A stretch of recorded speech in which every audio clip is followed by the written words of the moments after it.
সমাবেশ করতে দেয়নি, মানুষের অধিকার প্রতিষ্ঠা করতে দেয়নি, বরং মানুষের অধিকার নিয়ে তারা ছিনিমিনি খেলেছে।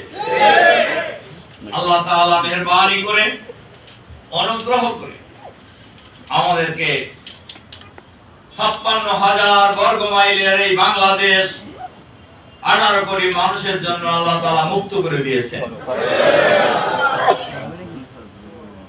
এই সরকারের বিরুদ্ধে, এই ফ্যাসিবাদী সরকারের বিরুদ্ধে তারা ক্ষমতায় আসার পর থেকে একটার পর একটা তারা দেশের বিরুদ্ধে ষড়যন্ত্র করেছে, দেশের জনগণের বিরুদ্ধে ষড়যন্ত্র করেছে, দেশের স্বাধীনতার বিরুদ্ধে তারা ষড়যন্ত্র করেছে। পরিকল্পিতভাবে ক্ষমতায় থাকায় নেশায় তারা দেশের স্বাধীনতা সার্বভৌমত্বকে পার্শ্ববর্তী রাষ্ট্রের হাতে তুলে দেওয়ার সকল আয়োজন তারা সম্পূর্ণ করেছে। এবং তারা গর্ব করে বলতেন,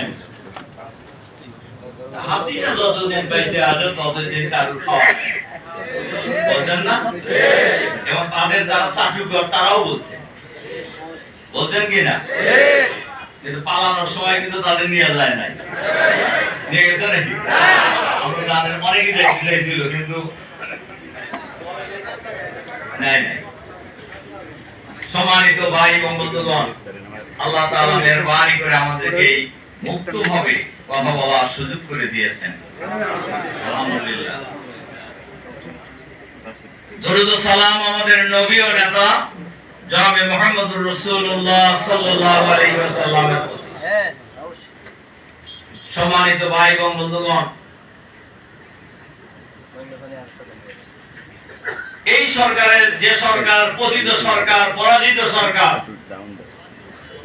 ফ্যাসিবাদী সরকার, তারা যতদিন ক্ষমতায় ছিলেন ততদিনই এই দেশের মানুষ জুলুম নির্যাতনের শিকার ছিলেন।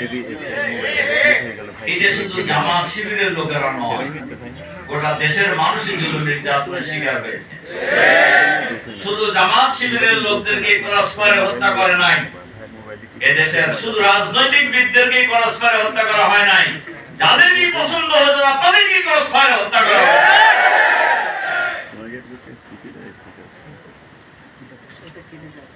দেশের স্বাধীনতার অতন্দ্র প্রহরী জামাত ইসলামীর আমির শহীদ আমিরে জামাত মাওলানা মতিউর রহমান নিজামীকে তারা বিচারের নামে প্রহসন করে ফাঁসিতে ঝুলিয়ে হত্যা করেছে। জামাতের সেক্রেটারি জেনারেল আলী হাসান মোহাম্মদ মুজাহিদকে তারা ফাঁসিতে ঝুলিয়ে হত্যা করেছে। মীর কাসেম আলী, শহীদ কামারুজ্জামান, শহীদ আব্দুল কাদের মোল্লা কে তারা নির্বিচারে হত্যা করেছে। প্রফেসর গোলাম আজম, ডাকসুর সাবেক বিবি, সাবেক জিএস ভাষা সৈনিক গোলাম আজম, মাওলানা একেএম ইউসুফ, মাওলানা আব্দুস সুবহান, আল্লামা দেলোয়ার হোসেন সাইদি, অধ্যাপক একেএম নাজির আহমদকে জেলখানায় তারা হত্যা করেছে। তারা এই হত্যা করে মনে করেছিল যে জামাত শিবিরের আন্দোলন নিশ্চিহ্ন করে দেবে, কিন্তু ওরা জানে না যে জমিনে শহীদের রক্ত ঝরে সেই জমিন আল্লাহর দ্বীনের জন্য উর্বর হয়ে যায়। যে জমিনে আল্লাহর শহীদের রক্ত ঝরে সেই জমিনের ইসলামী আন্দোলনের অগ্রযাত্রাকে কেউ যুগে যুগে রুখতে পারে নাই, এই ঘোষণী বেগমরা রুখতে পারে নাই।